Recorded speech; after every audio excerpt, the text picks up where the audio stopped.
ನಮಸ್ತೆ ಎಲ್ಲರಿಗೂ. ಕೆಲವೊಂದು ಕ್ಲಾರಿಫಿಕೇಶನ್ ಕೊಡೋಕ್ಕೆ ಲೈವ್ ಬಂದೆ. ಇವತ್ತು ನನಗೆ ನಾನು ರಜೆ ತಗೊಂಡಿದ್ದೆ. ಕೆಲವೊಂದು ಕೋರ್ಟ್ ಇಲ್ಲ, ಪೊಲೀಸ್ ಸ್ಟೇಷನ್ಗೆ ಹೋಗ್ಲಿಕ್ಕಿದೆ ನನಗೆ. ಸೊ ವಾರದಲ್ಲಿ ನಾನು ಒಂದು ದಿವಸ ರಜೆ ತಗೋತೀನಿ ಈ ವಿಚಾರಕ್ಕೋಸ್ಕರನೇ. ನಿನ್ನೇನು ಹೋಗಿದ್ದೆ ನಾನು ಕಬ್ಬನ್ ಪಾರ್ಕ್ ಸ್ಟೇಷನ್ಗೆ.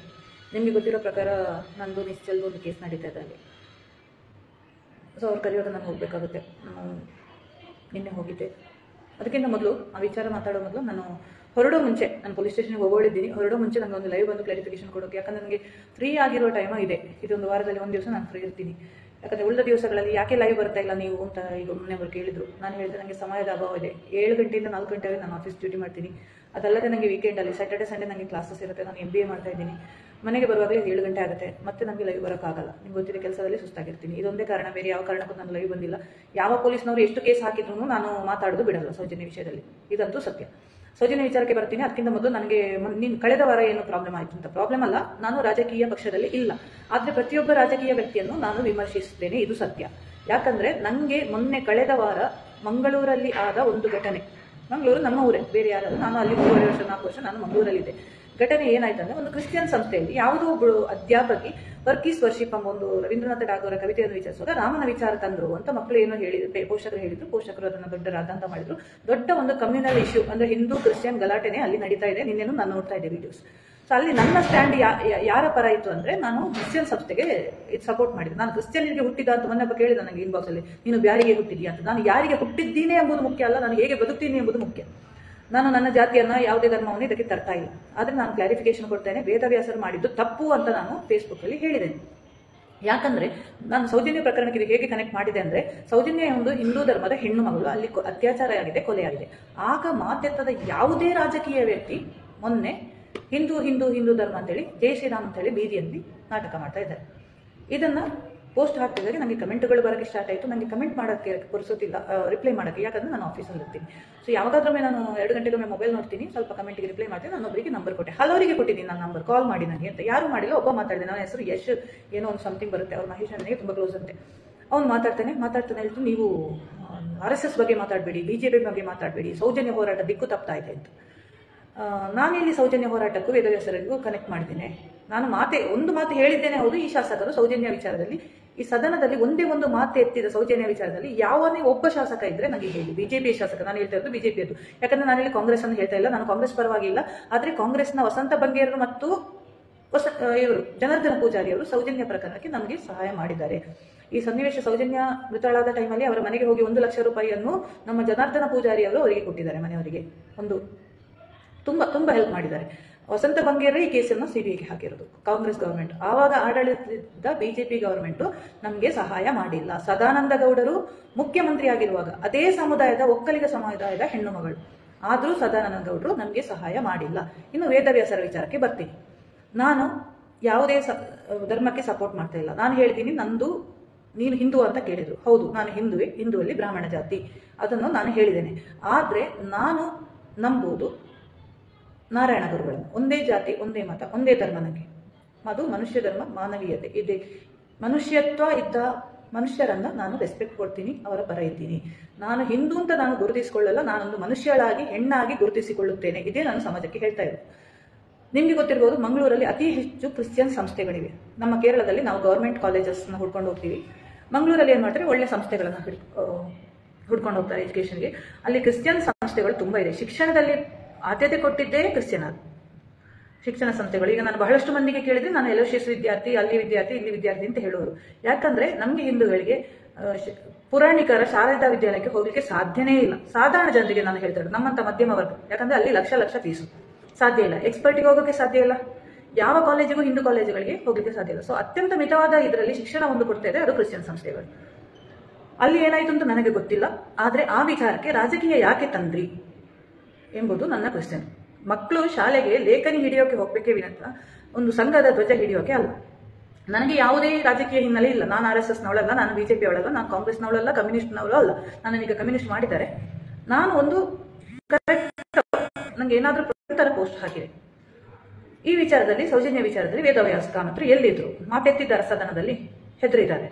ಇದೊಂದು ವಿಚಾರದಲ್ಲಿ BJP ಫುಲ್ ಧರ್ಮಸ್ಥಳದವರಿಗೆ ಸಪೋರ್ಟ್ ಮಾಡ್ತಾ ಇದೆ. ಆ ಒಂದು ಕಾರಣಕ್ಕಾಗಿ ಮಾತ್ರ ನನಗೆ BJP ಮೇಲೆ ದ್ವೇಷ ಬಂತು, ಇನ್ಕ್ಲೂಡಿಂಗ್ ಮೋದಿಜಿ ಅವರ ಮೇಲೆ.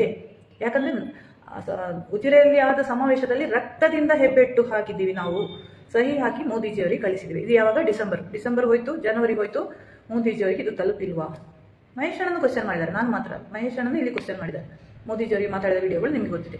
ಇನ್ನು ಸೌಜನ್ಯ ಹೋರಾಟ ಆಗ್ತಾ ಇರೋದು ಯಾವುದೇ ಪಕ್ಷದ ಇದರಿಂದ ಅಲ್ಲ. ಇಲ್ಲಿ ಬಿಜೆಪಿ ಅವರಿದ್ದಾರೆ, ಕಾಂಗ್ರೆಸ್ನವರಿದ್ದಾರೆ, ಇತ್ತೀಚೆಗೆ ಕಮ್ಯುನಿಸ್ಟರು ಸೇರ್ಕೊಂಡ್ರು, ಬೇಕಾದ್ರೆ ಮುಸ್ಲಿಂ ಲೀಗ್ನವರು ಬರ್ತಾರೆ. ನಾನು ಹೇಳ್ತೀನಿ, ರೆಡಿ ಇದ್ದಾರೆ. ಆದರೆ ಇಲ್ಲಿ ಇವರು ಎಗೇನ್ ಅದಕ್ಕೆ ಕ್ರಿಶ್ಚಿಯನ್ ಧರ್ಮ ಸ್ಟ್ಯಾಂಡ್ ನೀವು ಬಂದ್ರೆ ಮತಾಂತರ ಮಾಡ್ತಾರೆ. ನಾನು ಒಂದು ಹೇಳ್ತಾ ಇದ್ದೀನಿ, ಎಲ್ಲಾ ಸೌಜನ್ಯ ಪರ ಹೋರಾಟಗಾರರಿಗೆ ಒಂದು ಹೇಳ್ತಾ ಇದ್ದೀನಿ, ನೀವು ಒಂದು ಹೆಣ್ಣಿಗೋಸ್ಕರ ನ್ಯಾಯಕ್ಕಾಗಿ ಸೌಜನ್ಯ ಹೋರಾಟಕ್ಕೆ ಬಂದಿದ್ದೀರಿ ಅಂತ ಆದ್ರೆ ನೀವು ಕೊನೆ ತನಕ ಹೋರಾಟದಲ್ಲಿ ಇರ್ತೀರಾ. ಅದು ಬಿಟ್ಟು ನಾನು ಮೋದಿಗೆ ಓಟ್ ಹಿಡಿಲಿಕ್ಕೆ ಬರ್ತೀನಿ, ಶ್ರೀರಾಮನ ಮಂದಿರ ಉದ್ಘಾಟನೆ ಮಾಡ್ಲಿಕ್ಕೆ, ಉದ್ಧಾರ ಮಾಡಕ್ಕೆ ಬರ್ತೀನಿ ಅಂದ್ರೆ ನಿಮ್ಗೆ ಆಗಲ್ಲ.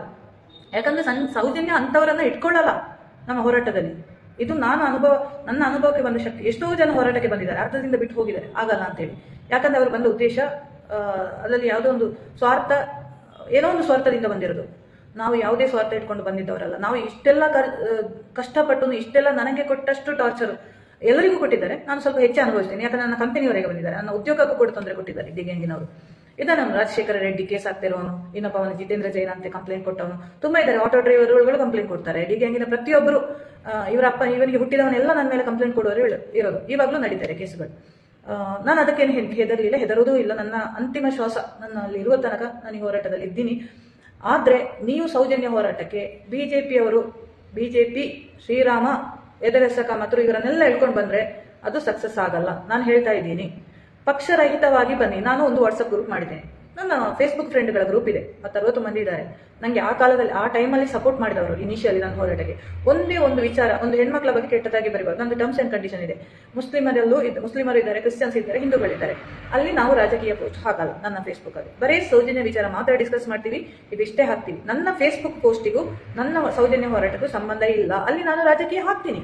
ಯಾಕಂದ್ರೆ ನನ್ನನ್ನು ಚಿಕ್ಕದಿಂದ ಗೊತ್ತಿದ್ದವರಿಗೆ ಗೊತ್ತಿದ್ದು, ಪ್ರತಿಯೊಬ್ಬನು ಕಾನೂನಿಗೆ ತಡೆ ಆಗುವಾಗ ನಾನು ಕ್ವೆಶ್ಚನ್ ಮಾಡಿಯೇ ಮಾಡ್ತೀನಿ. ನನ್ನ ಅಪ್ಪನಲ್ಲೂ ನಾನು ಕ್ವೆಶ್ಚನ್ ಮಾಡಿದೆ, ಅದು ಯಾಕೆ ಸರಿ, ಇದು ಯಾಕೆ ಸರಿ, ಅವ್ರಿಗೆ ಗೊತ್ತಿದೆ. ಎಲ್ಲರಿಗೂ, ನನ್ನ ಮನೆಯವರಿಗೆ, ನಾನು ಸ್ಪಷ್ಟವಾಗಿ ನನ್ನ ಜೊತೆ ಇದ್ದವರಿಗೆ ಗೊತ್ತಿದೆ, ನಾನು ಅನ್ಯಾಯ ಆದ್ರೆ ಸಹಿಸಲ್ಲ ಆಯ್ತಾ.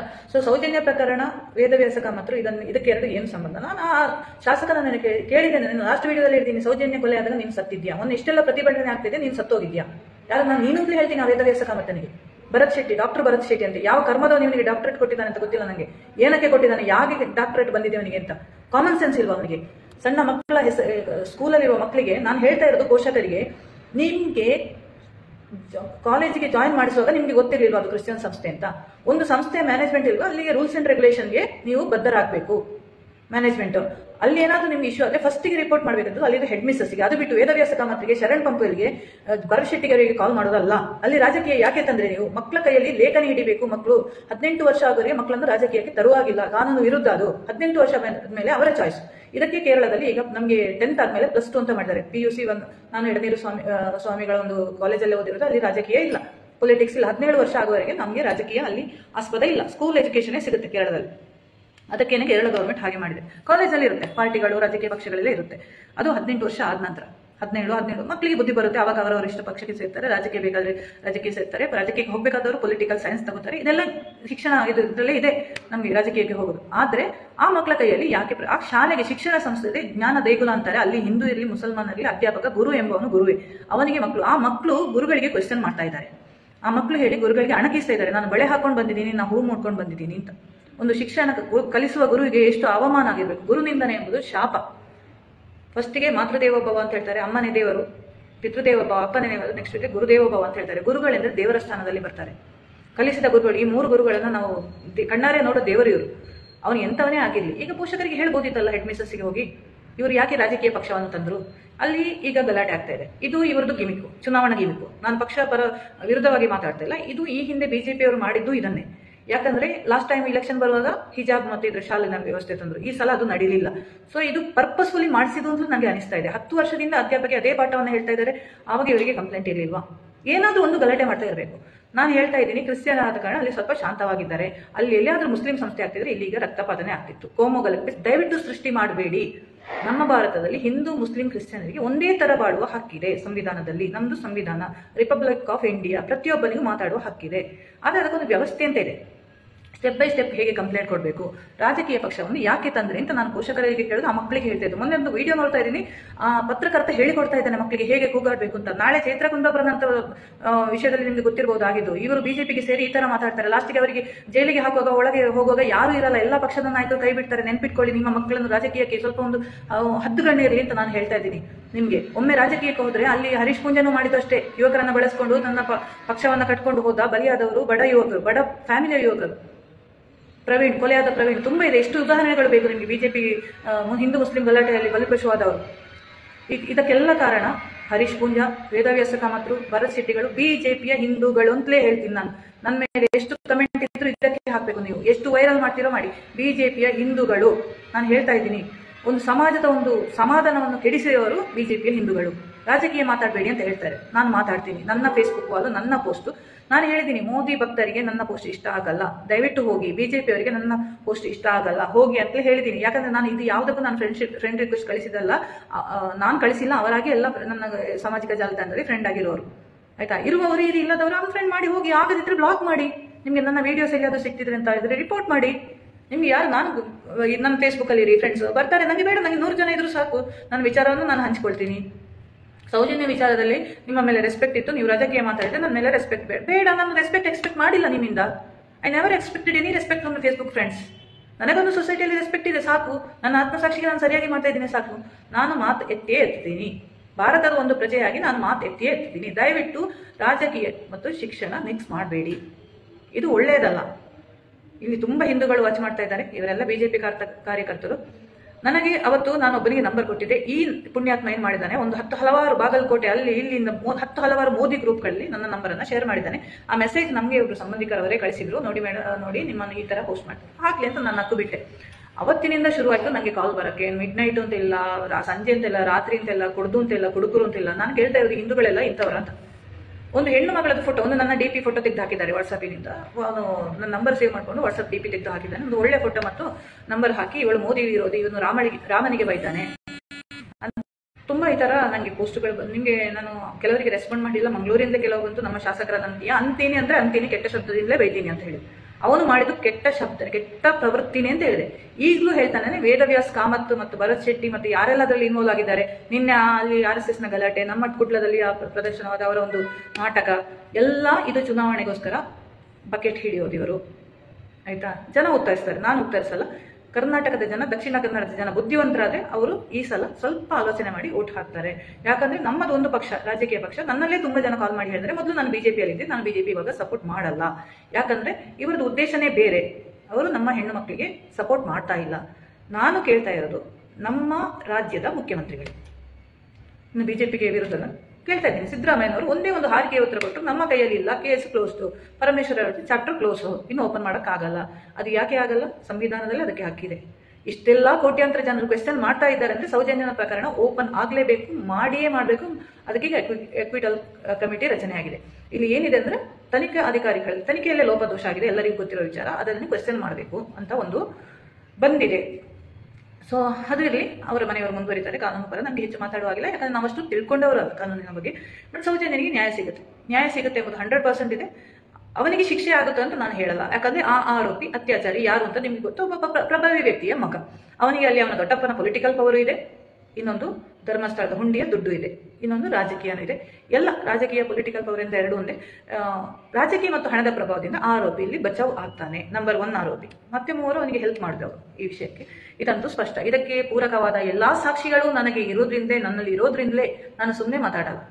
ನನ್ನಲ್ಲಿ ಎಲ್ಲಾ ದಾಖಲೆಗಳನ್ನು ನಾನು ಒಟ್ಟು ಮಾಡಿಟ್ಟಿದ್ದೇನೆ. ಇಲ್ಲಂದ್ರೆ ಒಂದು ಪೊಲೀಸ್ ಸ್ಟೇಷನ್ ಇದರಲ್ಲಿ ಹೋಗಿ ಅವನೇ ಕೊಂದಿದ್ದು, ಅವನೇ ಅದರಲ್ಲಿ ಇನ್ವಾಲ್ವ್ಮೆಂಟ್ ಇದೆ ಅಂತ ನಾನು ಹೇಳ್ಬೇಕಿದ್ರೆ, ನಾನು ಆ ಕೇಸನ್ನು ಎಷ್ಟು ಕಷ್ಟಪಟ್ಟಾದ್ರೂ, ಎಷ್ಟು ಖರ್ಚು ಮಾಡಾದ್ರೂ ನಾನು ಇದನ್ನು ವಿಚಾರಣೆ ಮಾಡಬೇಕು ಅಂತ ಹೇಳ್ಬೇಕಿದ್ರೆ, ನಾನು ಉಳಿದ ಎಲ್ಲಾ ಕೇಸ್ಗಳನ್ನ ಕ್ಲೋಸ್ ಮಾಡಿದ್ದೀನಿ ಸ್ಟೇಟ್ಮೆಂಟ್ ಕೊಟ್ಟು. ಅದಲ್ಲೇ ಇದೆ, ಅಲ್ಲಿಂದ ಅಲ್ಲಿ ಕ್ಲೋಸ್ ಆಗಿದೆ. ಬಟ್ ಇದೊಂದು ಕೇಸನ್ನು ನಿಶ್ಚಲ್ ಜೈನ್ ನನ್ನ ಮೇಲೆ ಕೊಟ್ಟ ಒಂದು ಕೇಸು, ಈಗ 5 ಕೋಟಿ ಮಾನನಷ್ಟ ಮೊಕದ್ದಮೆ ಹಾಕಿದ್ದಾನೆ. ನಿನ್ನೆ ಅವನ ಮನೆನೂ ನೋಡಿ ಬಂದಿದ್ದೀನಿ ನಾನು. ಯಾವಾಗ ಹೋಗ್ತೀನಿ ಏನು ಅಂತ ಗೊತ್ತಿಲ್ಲ.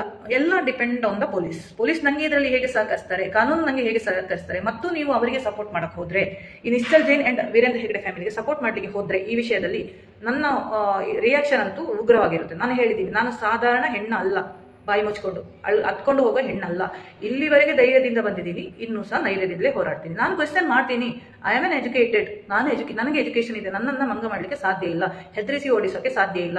ನಾನು ಎಲ್ಲ ಬಿಟ್ಟನೆ ಜೀವದ ಆಶೆಯನ್ನು ಕೂಡ ಬಿಟ್ಟು ಈ ಹೋರಾಟಕ್ಕೆ ಬಂದಿರೋದು. ನಂಗೆ ಗೊತ್ತಿದೆ ಇದಷ್ಟು ಸುಲಭವಾದ ಹೋರಾಟ ಅಲ್ಲ ಅಂತ. ಒಮ್ಮೆ ಕಾಲಿಟ್ಟ ಮೇಲೆ ನಾನು ಹಿಂದೆ ಸರಿಲೂ ಇಲ್ಲ, ಸರಿಯುವುದೂ ಇಲ್ಲ. ಈ ವಿಚಾರದಲ್ಲಿ ಇದು ಸ್ಪಷ್ಟವಾಗಿ ಹೇಳ್ತಾ ಇದ್ದೀನಿ. ಇನ್ನು ಯಾರೆಲ್ಲ ಇಲ್ಲಿ ಬಿಜೆಪಿ, RSS, ಶ್ರೀರಾಮನ ಭಕ್ತರು, ಶ್ರೀರಾಮನಿಗೆ ನಾನು ಹೆಚ್ಚು ಪೋಸ್ಟ್ ಹಾಕಿಲ್ಲ. ಒಂದೇ ಒಂದು ಪೋಸ್ಟ್ ಹಾಕಿದ್ದೇನೆ. ನಾನು ಅಕ್ಷತೆ ತಗೊಳ್ಳಲ್ಲ. ಅದಕ್ಕೆ ಸ್ಪಷ್ಟವಾದದಿದೆ.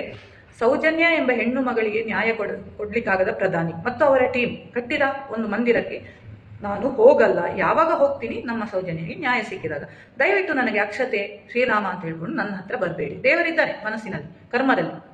ವರ್ಕಿಸ್ ಇದೆ ನನ್ನ ಪಾಲಿಸಿ. ನಾನು ಬೀದಿಯಲ್ಲಿ ಶ್ರೀರಾಮ್ ಅಂತ ಕೂತ್ಕೊಂಡು ಹೋಗಲ್ಲ. ನಾನು ಎಲ್ಲಿಯೂ ಜೈ ಶ್ರೀರಾಮ್ ಅಂತ ಹೇಳಲ್ಲ. ನಾನು ಭಾರತ್ ಮಾತಾ ಕಿ ಜೈ ಅಂತಲೇ ಹೇಳ್ತೀನಿ. ಯಾಕಂದ್ರೆ ನನಗೆ ಎಲ್ಲಾ ಧರ್ಮನೂ ಒಂದೇ. ಭಾರತ ಮಾತೆಯನ್ನೇ ನಾನು ಗೌರವಿಸುವುದು, ಶ್ರೀರಾಮ ಏನಿದೆ ದೇವರು. ನನ್ನ ಮನೆಯ ದೇವರ ಕೊನೆಯೊಳಗೆ ಮಾತ್ರ ದೇವರು. ನಾನು ದೇವಸ್ಥಾನಕ್ಕೆ ಹೋದ್ರೆ ಮಾತ್ರ ದೇವರು. ಅದು ಬಿಟ್ಟು ಬೀದಿಯಲ್ಲಿ ನಾನು ದೇವರನ್ನ ತರಲ್ಲ. ದೇವರಿಗೆ ಅದು ಅವಮಾನ ಮಾಡಿದಾಗೆ. ನಾನು ನಾಸ್ತಿಗಳಲ್ಲ, ನಾನು ದೇವರನ್ನು ನಂಬುವಳೆ. ದೇವರು ಅಂತ ಒಂದು ಶಕ್ತಿ ಇದ್ದಕ್ಕೆ ನಾನು ಇಷ್ಟು ಮುಂದೆ ಇದ್ದೀನಿ, ಇಷ್ಟು ಮುಂದೆ ಬಂದಿದ್ದೀನಿ. ನಮ್ಮ ಮನೆಯಲ್ಲಿ ಎಲ್ಲರೂ ದೇವರನ್ನ ನಂಬುವರೆ. ನಾನೊಂದು ದೇವರ ಒಂದು ಇದರಿಂದಲೇ ಬಂದವಳು, ಕುಟುಂಬದಿಂದಲೇ ದೇವರನ್ನ ದೇವಸ್ಥಾನಕ್ಕೆ ಹೋಗಿ ಪೂಜೆ ಮಾಡುವವರು ನಮ್ಮ ಕುಟುಂಬದಲ್ಲಿದ್ದಾರೆ. ದೇವಸ್ಥಾನದ ಗುಡಿಯೊಳಗೆ ಹೋಗುವಷ್ಟು ಇದು ನನ್ನ ಕುಟುಂಬದವರಿಗಿದೆ. ಅಂತ ಒಂದು ಹಿನ್ನೆಲೆಯಿಂದಲೇ ನಾನು ಬಂದವಳು. ನಾನು ದೈವ ವಿರೋಧಿ ಅಲ್ಲ. ಆದರೆ ದೇವರನ್ನ ಬೀದಿಯಲ್ಲಿ ಪ್ರದರ್ಶನ ಮಾಡೋದಕ್ಕೆ ನನ್ನ ಅನುಮತಿ ಇಲ್ಲ. ಜೈ ಶ್ರೀರಾಮ್ ಎಂಬ ಒಂದು ರಾಮ ಎಂಬ ಒಂದು ಇದಕ್ಕೆ, ರಾಮ ಮರ್ಯಾದಾ ಪುರುಷೋತ್ತಮ, ರಾಮ ದೇವರ ಸಮಾನ. ರಾಮನನ್ನ ಎಲ್ಲಿ ನಾನು ಮೊನ್ನೆ ಹೇಳಿದ್ದೇನೆ, ರಾಮ ಯಾರಲ್ಲಿದ್ದಕ್ಕೆ? ರಾಮ ಒಂದು ದೇವರ ಮೂರ್ತಿ, ಕಲ್ಲಿನ ರೂಪ ಅಷ್ಟೇ. ರಾಮನನ್ನ ನಾನು ನೋಡಿಲ್ಲ. ರಾಮನ ಒಂದು ಕಥೆಯನ್ನು ಕೇಳಿದ್ದೀನಿ, ರಾಮಾಯಣವನ್ನು ಕೇಳಿದ್ದೀನಿ. ಆದರೆ ದೇವರು ಅಂತ ಹೇಳೋದಕ್ಕೆ ನಾನು ಅವನಿಗೆ ಸ್ಪಷ್ಟವಾಗಿ ಹೇಳಿದ್ದೇನೆ, ರಾಮ ದೇವರು ಅಯೋಧ್ಯೆಯಲ್ಲಿ ಕಲ್ಲಿನ ಮೂರ್ತಿಯಾಗಿ ಇದ್ದಾರೆ. ಈಗ ಒಂದು ವಿಶ್ವಾಸ ಇದ್ರೆ, ನಾವು ಎಷ್ಟೋ ಜನ ಪ್ರಕೃತಿಯನ್ನು ಆರಾಧನೆ ಮಾಡುವವರು, ಅಶ್ವತ್ಥ ಮರಕ್ಕೆ ಸುತ್ತು ಬರ್ತೀವಿ, ಅಗ್ನಿಯನ್ನು ಆರಾಧನೆ ಮಾಡ್ತೀವಿ, ಗಾಳಿಯನ್ನು ಆರಾಧನೆ ಮಾಡ್ತೀವಿ. ಪ್ರಕೃತಿ ತತ್ವ, ನಾವು ಪ್ರಕೃತಿಯನ್ನು ಆರಾಧನೆ ಮಾಡುವರು. ನಮ್ಮ ತುಳುನಾಡಿನವರು ಅಲ್ಲೆಲ್ಲ ಕಡೆನೂ ಅಷ್ಟೇ ಪ್ರಕೃತಿಯನ್ನು ದೇವರು ಅಂತ ನಂಬ್ತೀನಿ. ನಾನು ರೆಸ್ಪೆಕ್ಟ್ ಕೊಡ್ತೀನಿ. ಎರಡೇ ಸಮಾಜದ ರಾಜಕಾರಣಿಗಳಿಗಲ್ಲ, ಎರಡು ವ್ಯಕ್ತಿಗಳಿಗೆ ನಾನು ರೆಸ್ಪೆಕ್ಟ್ ಕೊಡ್ತಾ ಇದ್ದೀನಿ. ಒಂದು ದೇಶ ಕಾಯುವ ಯೋಧನಿಗೆ, ನಾವೆಲ್ಲ ನಿದ್ರಿಸಬೇಕಾಗಿದೆ ದೇಶ ಕಾಯುವ ಯೋಧನಿಗೆ. ಇನ್ನೊಂದು ರೈತನಿಗೆ. ರಾತ್ರಿ ಬೆಳಗು ಅನ್ನದೆ, ಮಳೆ ಬಿಸಿಲನ್ನದೆ ನಮಗೋಸ್ಕರ ಅನ್ನಕ್ಕಾಗಿ ದುಡಿತಾನಲ್ಲ ರೈತ, ಅವನಿಗೆ ಏನು ಸಿಗಲ್ಲ ರೈತನಿಗೆ. ಇವರಿಬ್ಬರನ್ನೇ ನಾನು ರೆಸ್ಪೆಕ್ಟ್ ಕೊಡೋದು. ದೇಶ ಕಾಯುವ ಯೋಧನಿಗೆ, ನೆಲ ಉಳುವ ರೈತನಿಗೆ, ಇವರಿಬ್ಬರಿಗೆ ನಾನು ನಮಸ್ಕಾರ ಮಾಡ್ತೀನಿ ಬಿಟ್ಟರೆ ಯಾವ ವ್ಯಕ್ತಿಗೂ ನಾನು ನಮಸ್ಕಾರ ಮಾಡಲ್ಲ. ಇನ್ನು ನಿಮಗೆ ಧರ್ಮಸ್ಥಳದ ವಿಚಾರ ಹೇಳ್ತೀನಿ. ನಾನು ಸ್ವಲ್ಪ ಹೇಳ್ತೀನಿ. ಇದು ಧರ್ಮಸ್ಥಳ ಅಂದ ಕೂಡಲೇ ಎಲ್ಲರಿಗೂ ಬರುತ್ತೆ ಇದು ದೇವರ ದೇವಸ್ಥಾನ ಅಂತ. ಖಂಡಿತ ಅಲ್ಲ. ಅದೊಂದು ಗ್ರಾಮ, ಕುಡುಮಾಪುರ ಎಂಬ ಒಂದು ಗ್ರಾಮ. ಇದು ಯಾರ ಅಧೀನತೆ ಇರ್ತಿದೆ ಅಂದರೆ, ದಕ್ಷಿಣ ಕರಾವಳಿಯಾದ್ಯಂತ ಒಂದು ಬ್ರಾಹ್ಮಣ ಪಂಗಡ ಇತ್ತು. ಅವರು ಶಂಕರಾಚಾರ್ಯರ ಫಾಲೋವರ್ಸ್ ಆಗಿದ್ರು. ನಾವು ಅದೇ ಫ್ಯಾಮಿಲಿಯಿಂದ ಬಂದವರು, ಸ್ಥಾನಿಕ ಬ್ರಾಹ್ಮಣರು ಅಂತ. ಅದೇ ಅಣ್ಣಪ್ಪ ಸ್ವಾಮಿ ಬೇರೆ ಯಾರು ಎಲ್ಲ, ಅವರು ಒಬ್ರು ಸ್ಥಾನಿಕ ಬ್ರಾಹ್ಮಣರು, ದೇವರಾಗಿತ್ತು. ತುಂಬಾ ಇದೆ ಈ ಕತೆ ಹೇಳ್ಕೊಂಡು ಕೂತು ಅದಕ್ಕೊಂದು ಎಪಿಸೋಡೇ ಮಾಡಬೇಕಾಗುತ್ತೆ. ಇಂಥ ಒಂದು ಹಿನ್ನೆಲೆಯಿಂದ, ಆ ಒಂದು ಸಮುದಾಯದಿಂದಲೇ ಬಂದವಳು ನಾನು. ನಮ್ದು ಶಾನ್ಭೋಗರು ಅಂತ ಹೇಳ್ತೇವೆ ನಾವು ಊರಲ್ಲಿ. ಶಾನ್ಭೋಗರ ಒಂದು ಮನೆತನದಿಂದ ಬಂದವಳು ನಾನು. ಆದರೆ ಎಲ್ಲಿಯೂ ನಾನು ನನ್ನ ಜಾತಿಯನ್ನ ಇದು ಮಾಡ್ಲಿಕ್ಕೆ ಹೋಗ್ತಾ ಇಲ್ಲ. ಧರ್ಮಸ್ಥಳ, ಈಗ ನಾನು ಒಬ್ಬರಿಗೆ ಮಾತಾಡೋದು ಹೇಳಿದೆ, ಧರ್ಮಸ್ಥಳದಲ್ಲಿ ಪೂಜೆ ಮಾಡುವವರು ಬ್ರಾಹ್ಮಣರೇ. ಇವಾಗಲೂ ಆಡಳಿತ ಮಾತ್ರ ಜೈನರಲ್ಲಿದೆ. ಇರಲಿ, ಆಡಳಿತ ಯಾರು ಬೇಕಾದ್ರೂ ಮಾಡಲಿ. ಅಲ್ಲಿ ಒಬ್ಬ ಮುಸಲ್ಮಾನ ಮಾಡಿದ್ರು ನನಗೆ ಬೇಜಾರಿಲ್ಲ. ಅಲ್ಲಿ ಒಂದು ಪೀಠ ಅಂತ ಇದೆ, ಧರ್ಮಪೀಠ ಅಂತ. ಅಲ್ಲಿ ಒಬ್ಬರು ಧರ್ಮಾಧಿಕಾರಿ, ಧರ್ಮಪೀಠದಲ್ಲಿ ಒಬ್ಬ ವ್ಯಕ್ತಿ ಕೂತ್ಕೊಂಡಿದ್ದಾನೆ. ಆ ವ್ಯಕ್ತಿ ಕೂತ್ಕೊಂಡ್ಮೇಲೆ 2 ವರ್ಷ ಮೊದಲು ಇವರ ಕಾಲು ಹಿಡಿದು ಬಂದವಳು ನಾನು. ನನ್ನ ತಮ್ಮನ ನಮ್ಮನಲ್ಲಿ ಒಂದು ಪ್ರತಿ ಕಾರ್ಯಕ್ರಮ ಆಗಬೇಕಿದ್ರೆ ಅವ್ರದ್ದೊಂದು ಆಶೀರ್ವಾದ ತಗೊಳ್ತೀವಿ ನಾವು. ನನ್ನ ತಮ್ಮನ ಮದುವೆ ಇನ್ವಿಟೇಷನ್ ತಗೊಂಡು ಈ ಧರ್ಮಾಧಿಕಾರಿಗಳಿಗೆ ಕೊಟ್ಟು ಅವರ ಆಶೀರ್ವಾದ ಬೇಡ್ಕೊಂಡು ಬಂದವಳು ನಾನು 2 ವರ್ಷ ಮೊದಲು. ಆಗ್ಲೂ ನನಗೆ ಸೌಜನ್ಯ ವಿಚಾರ ಅಷ್ಟು ಡೀಪ್ ಆಗಿ ಗೊತ್ತಿರಲಿಲ್ಲ. ಯಾವಾಗ ಸಂತೋಷ ಅಪರಾಧಿ ಎಲ್ಲ ಅಂತ ಬಿಡುಗಡೆ ಅಂದ್ರೆ ನನಗೆ ನನ್ನ ಕಾಮನ್ ಸೆನ್ಸ್ಗೆ ನನಗೆ ಯಾರು ಹೇಳಿಕೊಟ್ಟವರಲ್ಲ, ಹಲವಾರು ವಿಡಿಯೋಗಳಲ್ಲಿ ನಂಗೆ ಗೊತ್ತಾಯ್ತು ಇದರ ಆರೋಪ. ಇದರ ಹಿಂದೆ ಒಂದು ಪ್ರಭಾವಿ ವ್ಯಕ್ತಿಗಳ ಕೈವಾಡವಿದೆ, ಅವರಲ್ಲಿ ಹಣ ಮತ್ತು ರಾಜಕೀಯವಿದೆ ಅಂತ. ನನ್ನ ಫ್ಯಾಮಿಲಿಯವರು ಇಂದಿಗೂ ಧರ್ಮಸ್ಥಳ ಕ್ಷೇತ್ರದಲ್ಲಿ ಇದ್ದಾರೆ, ಅಲ್ಲಿ ಕೆಲಸ ಮಾಡ್ತಿದ್ದಾರೆ. ಅದರಿಂದ ಅವರಿಂದ ನನಗೆ ಯಾವುದೇ ಮಾಹಿತಿ ಸಿಗ್ತಾ ಇಲ್ಲ. ನಾನು ಅವರಿಗೆ ಫೋನ್ ಮಾಡೋಕ್ಕೂ ಹೋಗಿಲ್ಲ. ಆದರೆ ಅಲ್ಲಿ ವರ್ಕ್ ಮಾಡಿದವರು, ಅಲ್ಲಿ ಕೆಲಸ ಮಾಡಿ ಬಿಟ್ಟವರು ನನಗೆ ಕಾಲ್ ಮಾಡ್ತಾ ಇದ್ದಾರೆ. ಸೌಜನ್ಯ ಪ್ರಕರಣ ಆದ್ಮೇಲೆ ತುಂಬಾ ಜನ ಅಲ್ಲಿಂದ ಕೆಲಸ ಬಿಟ್ಟಿದ್ದಾರೆ. ಅಲ್ಲಿ ಒಂದು ಏನು ಅತ್ಯಾಚಾರ ಅನಾಚಾರ ಆಗ್ತಿದೆ, ಮುಂದಿನ ಎಪಿಸೋಡ್ ವೈಸ್ ನಾನು ಇದನ್ನು ಹಾಕ್ತೀನಿ ನಿಮಗೆ.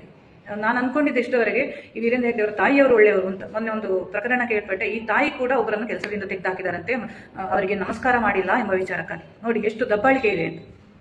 ಇಲ್ಲಿಗೆ ಇನ್ಕಮ್ ಬರೋದು ಎಲ್ಲಿಂದ ಅಂತ ಹೇಳಿ. ಬಡ್ಡಿ ದಂಧೆ ಅದೆಲ್ಲ ನಾನು ಆ ವಿಷಯಕ್ಕೆಲ್ಲ ಬರಲ್ಲ. ಅದಕ್ಕೆ ಬೇರೆ ಬೇರೆ ಟೀಮ್ ಆಗಿ ನಾವು ಕೆಲಸ ಮಾಡ್ತಾ ಇದ್ದೀವಿ. ನಾನು ಧರ್ಮಸ್ಥಳದ ಪೀಠದ ವಿಚಾರದಲ್ಲಿ ಮಾತಾಡ್ತಿದ್ದೀನಿ. ಧರ್ಮಾಧಿಕಾರಿಯನ್ನು ಇತ್ತೀಚೆಗೆ ನಾನು ಸ್ಟ್ಯಾನ್ಲಿಯ ನಾನು ಹಲವಾರು ಬಾರಿ ಹೇಳಿದ್ದೇನೆ, ಧರ್ಮ ರಕ್ಷಣೆ ಮಾಡಬೇಕೇ ಹೊರತು ಅತ್ಯಾಚಾರಿ ರಕ್ಷಣೆ ಮಾಡಬಾರ್ದು. ಈ ಒಂದು ವಿಚಾರಕ್ಕೆ ವೀರೇಂದ್ರ ಹೆಗ್ಡೆ ಅವರಲ್ಲಿ ನನಗೆ ಯಾವುದೇ ವೈಯಕ್ತಿಕ ದ್ವೇಷ ಇಲ್ಲ. ನಾನು ಅವರನ್ನು ದೇವರಂತೆ ಒಂದು ಟೈಮಲ್ಲಿ ನಾನು ದೇವರಂತೆ ಕಂಡವಳು, ಅವರ ಮುಖದಲ್ಲಿ ಆ ತೇಜಸ್ಸು ಇತ್ತು.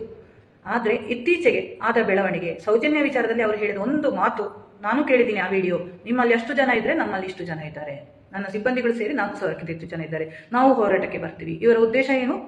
ಇವರ ಉದ್ದೇಶ ನಾನು ಮಹೇಶಣ್ಣ ಸಾಧಾರಣ ಮನುಷ್ಯರು, ಹೋರಾಟ ಇದೆಲ್ಲ ಇಂಥ ಮಾತುಗಳು ನಮ್ಮ ಬಾಯಿಂದ ಬರುತ್ತೆ. ಧರ್ಮಾಧಿಕಾರಿಯ ಬಾಯಿಯಲ್ಲಿ ಆ ಮಾತು ಬರಬಾರ್ದಿತ್ತು. ನಾವು ಹೋರಾಟ ಮಾಡ್ತೀವಿ ಅಂದ್ರೆ ಇವರ ಉದ್ದೇಶ ಶಾಂತಿಯುತವಾಗಿ ಈ ವಿಷಯವನ್ನು ಸಾಲ್ವ್ ಮಾಡೋದಲ್ಲ, ಹೋರಾಟ ಮಾಡೋದು. ಇದೇ ವೀರೇಂದ್ರ ಹೆಗ್ಡೆ ಅವರ ತಮ್ಮನ ಮಗ ನಿಶ್ಚರ್ಜಿ. ಹೇಳ್ತೀನಿ, ಬೇರೆ ಯಾರು ಅಲ್ಲ, ನನ್ನ ಮೇಲೆ ಕಿಸ್ಕೊಟ್ಟವನು. ಅದೇ ಅಣ್ಣಪ್ಪ ಮಂಜುನಾಥ ಸನ್ನಿಧಿ ನಿಂಗೆ ಇದ್ರೆ ನಂಗೆ ಬರ್ಲಿಕ್ಕೆ ಆಗಲ್ಲ ಅಣ್ಣಪ್ಪ ಬೆಟ್ಟಕ್ಕೆ, ನೀನು ಹೋಗಿ ಪ್ರಮಾಣ ಮಾಡು, ನಾನು ಮಾಡಿಲ್ಲ ಅಂತ. ನಾವೆಲ್ಲ ಕೇಳ್ತಾ ಇರೋದು, ನೀವೇ ನಂಬುವ ದೇವರ ಮುಂದೆ ನೀವು ಬಂದು ಪ್ರಮಾಣ ಮಾಡಿ ಸ್ವಾಮಿ.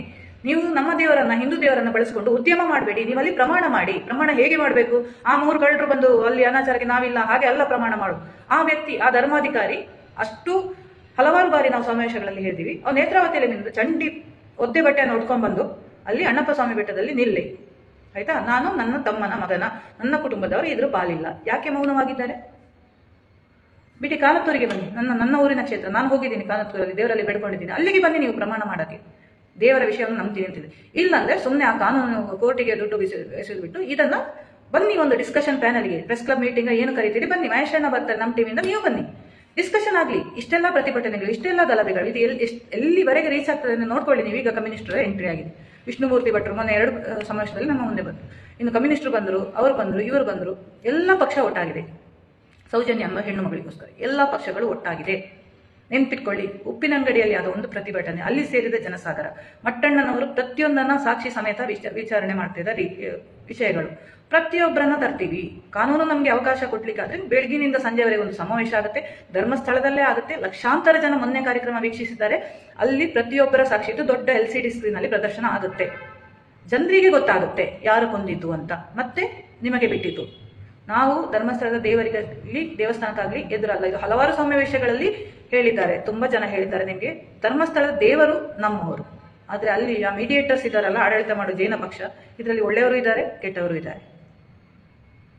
ಸೊ ಹೀಗೆ ಮುಂದುವರಿತದೆ ನಮ್ಮ ಸಮಾವೇಶಗಳು, ಪ್ರತಿಭಟನೆಗಳು. ನೆಕ್ಸ್ಟ್ ಇದೆ ಇನ್ನು ದೆಹಲಿಯಲ್ಲಿ, ಮೋಸ್ಟ್ಲಿ ಫಸ್ಟ್ ಆರ್ ಸೆಕೆಂಡ್, ಇವಾಗಷ್ಟೇ ಮಹೇಶ್ ನನ್ನ ಜೊತೆ ಮಾತಾಡಿದ್ರು ಇದ್ರ ಬಗ್ಗೆ. ಅವರು ಬೆಂಗಳೂರಿಗೆ ಇವತ್ತು ಬಂದಿದ್ದಾರೆ, ಸಾಧ್ಯವಾದರೆ ನಾನು ಮೀಟ್ ಆಗ್ತೀನಿ ಅಂತ ಹೇಳಿದ್ದೀನಿ. ಸೊ ನಮ್ಮ ನಡುವೆ ಒಂದು ಡಿಸ್ಕಷನ್ ಆಗ್ತಾ ಇದೆ.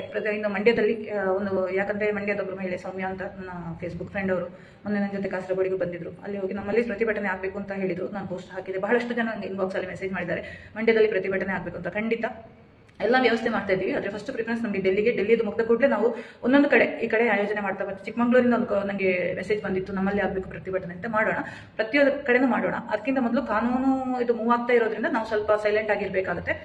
ನೋಡೋಣ ಕಾನೂನಿಂದ ನಮಗೆ ಹೇಗೆ ಸಹಾಯ ಸಿಗ್ತದೆ ಅಂತ. ಇದು ಎಲ್ಲಿಯಾದ್ರೂ ಇದು ಕಾನೂನಿಂದ ನಮಗೆ ಜಯ ಸಿಗ್ತಾ ಇಲ್ಲ ಅಂದ್ರೆ entire shame on the entire legal ಇದು ಅಂತ ಹೇಳ್ತೀನಿ ನಾನು. ನಮ್ಮ ಶಾಸಕಾಂಗ, ಕಾರ್ಯಾಂಗ, ನ್ಯಾಯಾಂಗ ವ್ಯವಸ್ಥೆಯ ಸಂಪೂರ್ಣ ಫೇಲಿಯರ್ ಅಂತ ಹೇಳ್ತೀನಿ ನಾನು. ಆ ಅಂಬೇಡ್ಕರ್ ಕೊಟ್ಟ ಒಂದು ಸಂವಿಧಾನ ಕಂಪ್ಲೀಟ್ ಫೇಲಿಯರ್ ಆಗುತ್ತೆ ನಮ್ಗೆ ಎಲ್ಲಿಯಾದ್ರೂ ಈ ಇದರಲ್ಲಿ ನ್ಯಾಯ ಸಿಗ್ತಾ ಇಲ್ಲ ಅಂದ್ರೆ. ಈಗ ಜನರು ಎಚ್ಚೆತ್ತಿದ್ದಾರೆ, ಬರೀ ದಕ್ಷಿಣ ಕನ್ನಡದವರಷ್ಟೇ ಅಲ್ಲ, ಬಹಳಷ್ಟು ಜನ ನನ್ನ ಜೊತೆ ನಮ್ಮ ಒಂದು ಟೀಮ್ನಲ್ಲಿ ಇದ್ದಾರೆ. ಅಲ್ಲಿಂದ ಇಲ್ಲಿಂದ ಜನಸಾಗರವೇ ಬರ್ತಿದೆ ಒಂದು ಹೆಣ್ಣು ಮಗುವಿನ ನ್ಯಾಯಕ್ಕೋಸ್ಕರ ಅಂತ. ಇದು ಸೌಜನ್ಯ, ಮತ್ತೊಮ್ಮೆ ಹೇಳ್ತಾ ಇದ್ದೀನಿ, ಈ ವಿಡಿಯೋ ಎಂಡ್ ಮಾಡುವುದು, ಸೌಜನ್ಯ ಎಂಬ ಒಂದು ಹೆಣ್ಣು ಹುಡುಗಿಗೋಸ್ಕರ ಮಾತ್ರ ಅಲ್ಲ. ಇದು ಅವಳೊಂದು ನೆವನ ಮಾತ್ರ ಅಷ್ಟೇ. ಇದು ಸಾಧಾರಣ 1979 ಆನ್ವರ್ಡ್, 79, 80 ಇಂದ ಒಂದು 20 ವರ್ಷದಲ್ಲಿ ಏನೋ ಧರ್ಮಸ್ಥಳದಲ್ಲಿ ಆಗಿದೆ. ಒಂದಲ್ಲ ಎರಡಲ್ಲ, 400ಕ್ಕಿಂತ ಹೆಚ್ಚು ಕೊಲೆಗಳು, ಅಪ್ರಾಪ್ತ ಬಾಲಕಿಯರು, 6 ತಿಂಗಳ ಮಗುವನ್ನು, 2 ವರ್ಷದ ಮಕ್ಕಳನ್ನು ಬಿಟ್ಟಿಲ್ಲ ಇವರು ಕಾಮಗಾರು. ಬಹಳಷ್ಟು ತೊಂದರೆ ಕೊಟ್ಟಿದ್ದಾರೆ ಅಲ್ಲಿ. ಒಂದು ಆ ಗ್ರಾಮದಲ್ಲಿ ಅದೊಂದು ಮಾಫಿಯಾ, ಅಲ್ಲಿ ತುಂಬ ದಂಧೆಗಳು ನಡೀತಾ ಇದೆ. ಅದನ್ನು ನಾವು ನಿಲ್ಲಿಸಬೇಕು. ಇದಕ್ಕೆ ನಾವು ಪ್ರತಿಯೊಬ್ಬರು ಒಂದು ಸಾಮಾನ್ಯ ಪ್ರಜೆಯಾಗಿ, ಒಂದು ಯಾರೇ ಆಗಿರಲಿ, ಒಂದು ಪ್ರಾಣಿ ಆಗಿರಲಿ, ಅದು ಸತ್ತರೆ ಕೊಲ್ಲಬಾರ್ದು, ಕೊಲ್ಲುವ ನಮಗೆ ರೈಟ್ಸ್ ಇಲ್ಲ. ಅದೇ ಜೈನ ಧರ್ಮ ಹೇಳ್ತದೆ, ಅಹಿಂಸೋ ಪರಮಾಧರ್ಮ ಅಂತ. ಮಹಾವೀರ ಜೈನ ಅಂತ, ಅದು ಏನೇ ಆಗಿರಲಿ ಅವರ ತತ್ವ ಪಾಲನೆ ಮಾಡ್ತಿಲ್ಲ, ಅವರು ಜೈನರೇ ಅಲ್ಲ ಅಂತ ನಾನು ಹೇಳ್ತೀನಿ. ನಿಜವಾದ ಜೈನರು ಅಲ್ಲನೇ ಅಲ್ಲ. ನಿಜವಾದ ಜೈನರು ಮಹಾವೀರನನ್ನು ಪೂಜಿಸ್ತಾರೆ, ಒಂದು ಸೊಳ್ಳೆಯನ್ನು ಕೊಲ್ಲಲ್ಲ, ಇರುವೆಯನ್ನು ಕೊಲ್ಲಲ್ಲ. ನಾನು ಜೈನ ದೇವಸ್ಥಾನಕ್ಕೆ ಹೋಗಿ ಸ್ವತಃ ನೋಡಿದ್ದೀನಿ, ಅಲ್ಲಿ ಮಹಾವೀರ ಬಿಟ್ಟರೆ ಬೇರೆ ಯಾವುದೇ ದೇವರು ಇಲ್ಲ. ಎಲ್ಲ ಧರ್ಮವು ನಮ್ಮ ದೇವರನ್ನು ಯಾವ ಧರ್ಮದವರು ಪೂಜಿಸಲಿ ನಮಗೆ ಬೇಜಾರಿಲ್ಲ. ಆದರೆ ಆ ಧರ್ಮಪೀಠದಲ್ಲಿ ಇದ್ಕೊಂಡು ಆ ಧರ್ಮಾಧಿಕಾರಿ ಅನ್ನೋ ವ್ಯಕ್ತಿ ಅಧರ್ಮವನ್ನ ಸಪೋರ್ಟ್ ಮಾಡಬಾರ್ದು ಅಂತಲೇ ನನ್ನದೊಂದು ರಿಕ್ವೆಸ್ಟ್. ಇವಾಗಲೂ ಹೇಳ್ತಾ ಇದ್ದೇನೆ ವೀರೇಂದ್ರ ಹೆಗ್ಡೆ ಅವರೇ, ಇನ್ನೂ ನಿಮಗೆ ಸಮಯ ಇದೆ. ಇನ್ನೂ ಹೊತ್ತಿ ನಾವು ಶಾಂತಿಯುತವಾಗಿಯೇ ಪ್ರತಿಭಟನೆ ಮಾಡ್ತಾ ಇದ್ದೀವಿ.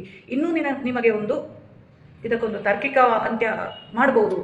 ಯಾಕಂದ್ರೆ ನಿಮ್ಗೆ ಗೊತ್ತಿದೆ, ಕಾನೂನು ಪ್ರಕಾರ ಹೋದ್ರೆ ನೀವೇ ಸಿಕ್ಕಿ ಬೀಳ್ತೀರಿ, ನಿಮ್ಮ ಮಕ್ಕಳೇ ಸಿಕ್ಕಿ ಬೀಳ್ತಾರೆ, ನಿಮ್ಮ ಅಧಿಕಾರಿಗಳೇ ಸಿಕ್ಕಿ ಬೀಳ್ತಾರೆ, ಇದು ಸ್ಪಷ್ಟ. ಯಾಕಂದ್ರೆ ಈಗ ಕಾಮನ್ ಸೆನ್ಸ್ 10th ಒಂದು ಅಲ್ಪ ವಿದ್ಯಾಭ್ಯಾಸ ಇರುವ ವ್ಯಕ್ತಿಗೂ ಕಾಮನ್ ಸೆನ್ಸ್ ಅಂತ ಇದೆ. ಸೋಷಿಯಲ್ ಮೀಡಿಯಾದಲ್ಲಿ ಎಲ್ಲರೂ ನೋಡ್ತಾ ಇದ್ದಾರೆ, ಎಲ್ಲರಿಗೂ ಓದ್ಲಿಕ್ಕೆ ಬರ್ಲಿಕ್ಕೆ ಗೊತ್ತಾದ್ರೂ ಅರ್ಥ ಆಗುತ್ತೆ. ಕನ್ನಡ ತುಳುನಲ್ಲಿ ಹಲವಾರು ವಿಡಿಯೋಗಳು, ಒಬ್ಬೊಬ್ರು ಹಿಂದಿ ಇಂಗ್ಲಿಷ್ ಎಲ್ಲ ಬರ್ತಾ ಇದೆ. ಯೂಟ್ಯೂಬ್ ನೋಡಿದ್ರೆ ಸೌಜನ್ಯ ಪ್ರಕರಣ ಸ್ಪಷ್ಟವಾಗಿ ಗೊತ್ತಿದೆ ಏನು ಅಂತ. ಜನ ತಿಳ್ಕೊಂಡಿದ್ದಾರೆ, ಜನ ಎಚ್ಚೆತ್ಕೊಂಡಿದ್ದಾರೆ. ಇನ್ನೂ ನಿಮ್ಗೆ ಟೈಮ್ ಇದೆ.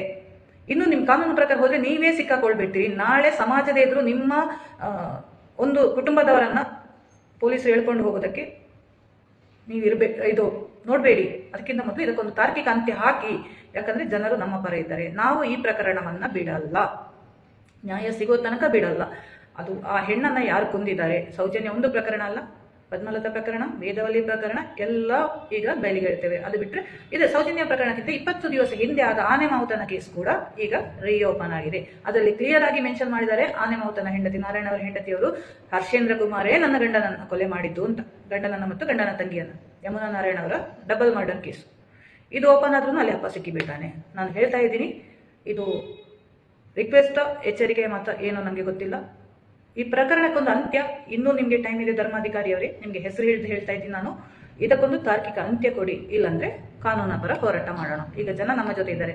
ನಿಮ್ಮ ಜೊತೆ ರಾಜಕೀಯ ಮತ್ತು ಹಣದ ಪ್ರಭಾವ ಇದೆ, ನಮ್ಮ ಜೊತೆಗೆ ಜನಬಲ ಇದೆ. ಜನಬಲ ಗೆಲ್ತೀವ, ರಾಜಕೀಯ ಪ್ರಭಾವ ಗೆಲ್ತೀವ ಅಂತ ನೋಡ್ತಾ ಇದ್ದೀನಿ. ಕೊನೆಗೆ ಈ ವಿಡಿಯೋ ಎಂಡ್ ಮಾಡುವ ಮೊದಲು ನಾನೀಗ ಪೊಲೀಸ್ ಸ್ಟೇಷನ್ಗೆ ಹೋಗಿದ್ದೀನಿ. ಅಲ್ಲಿ ಸಹ ನಾನು ಪೊಲೀಸರಿಗೆ ಮಾತಾಡಿದ್ದೀನಿ. ಕಾನೂನು ಎಲ್ಲಿ ನಮಗೆ ಸಹಕರಿಸ್ತಾ ಇಲ್ಲ. ನಾನೊಬ್ಳು ಸಾಧಾರಣ ಹೆಣ್ಣಾಗಿ ಪೊಲೀಸ್ ಸ್ಟೇಷನ್ಗೆ ಹೋಗ್ತಾ ಇದ್ದೀನಿ. ನಾನು ಯಾರದೇ ಇನ್ಫ್ಲೂಯೆನ್ಸ್ ತಗೊಂಡು ಹೋಗ್ತಾ ಇಲ್ಲ. ನನಗೆ ಪೊಲೀಸ್ನವರು ಹೇಗೆ ಸಹಕಾರ ಮಾಡ್ತಾ ಇದ್ದಾರೆ ಅಂತ ನೋಡೋಕೆ, ನಾನೊಂದು ಸಾಧಾರಣವಾಗಿ ಕೋರ್ಟಿನ ಮೆಟ್ಲು ಹತ್ತಾ ಇದ್ದೀನಿ. ನನಗೆ ನ್ಯಾಯ ಸಿಗುತ್ತೋ ನೋಡೋಕೆ. ಯಾಕಂದ್ರೆ ನಾನು ಅತ್ಯಾಚಾರ ಮಾಡಿಲ್ಲ, ನಾನು ಕೊಲೆ ಮಾಡಿಲ್ಲ, ನಾನು ಯಾವುದೇ ಹಗರಣದಲ್ಲಿ, ಕ್ರಿಮಿನಲ್ ಹಗರಣದಲ್ಲಿ ಇಲ್ಲ. ಆದರೂ ನನ್ನ ಮೇಲೆ ಕ್ರಿಮಿನಲ್ ಕೇಸ್ ಹಾಕಿದ್ದಾರೆ. ಅವನ ಹೆಸರು ಹೇಳಬಾರ್ದು ಅಂತ. ಹೇಗೂ 5 ಕೋಟಿ ಕೇಸ್ ಹಾಕಿದ್ದಾರೆ. ಇನ್ನು ಅವನ ಹೆಸರು ಹೇಳಿದ್ರೇನು ಅಂತ ಈ ವಿಡಿಯೋದಲ್ಲಿ ನಾನು ಅವರ ದೊಡ್ಡಪ್ಪನ ಹೆಸರು, ಅವನ ಅಪ್ಪನ ಹೆಸರು ನಾನು ಹೇಳಿದ್ದೀನಿ. ಇನ್ನೊಂದು ಹೆಚ್ಚಂದ್ರೆ 5 ಕೋಟಿ ಬರುತ್ತೆ. ಕೋಟಿಗಳು ಬರಲಿ, ಕೋಟಿಗಳು ನನಗೆ ಬರೋದಲ್ಲ, ನಾನು ಕೊಡೋಕ್ಕಿರೋದು. ಕೊಡ್ತೀನಿ, ಕೋಟಿಗಳೆಲ್ಲ ಕೊಡ್ತೀನಿ. ಕೋಟಿಗಳು ಕೊಡೋಕೆ ನಿನ್ನ ಅಪ್ಪನ ಗಂಟನ್ನಿದ್ದು ತಗೊಡು. ನಾನು ಹೇಳ್ತಾ ಇದ್ದೀನಿ, ನನ್ನಲ್ಲಿ ಕೋಟಿ ಇಲ್ಲ. ಲಕ್ಷ ಬೇಕಾದ್ರೆ ಕೊಡ್ಬೋದು, ಕೋಟಿ ಇಲ್ಲ. ಕೋಟಿ ಇರೋದು ನಿನ್ನ ಅಪ್ಪನ ಧರ್ಮಸ್ಥಳದ ದೇವಸ್ಥಾನದಲ್ಲಿ. ಅಲ್ಲಿಂದಲೇ ತಗೋ ನೀನು. ನಿಮಗೆ ಕೋಟಿ ಎಷ್ಟು ಕೋಟಿ ಬೇಕೋ ತಗೋ. ಇಷ್ಟವರೆಗೂ ನೀವು ಮಾಡಿದ್ದು ಲೂಟಿನೇ, ಜನರ ದುಡ್ಡನ್ನು. ಇನ್ನು ನೀವು ತಗೊಳ್ತಾ ಇರಿ.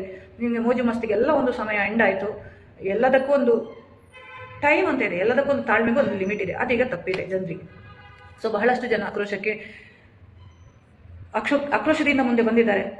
ಮಹೇಶ್ ಅಣ್ಣನ ಒಂದು ಕರೆಗೆ ನಾವು ಕಾಯ್ತಾ ಇದ್ದೀವಿ. ಕಮ್ಯುನಿಸ್ಟರು ಜೊತೆ ಆಗಿದ್ದಾರೆ, ನೆನಪಿರಿ.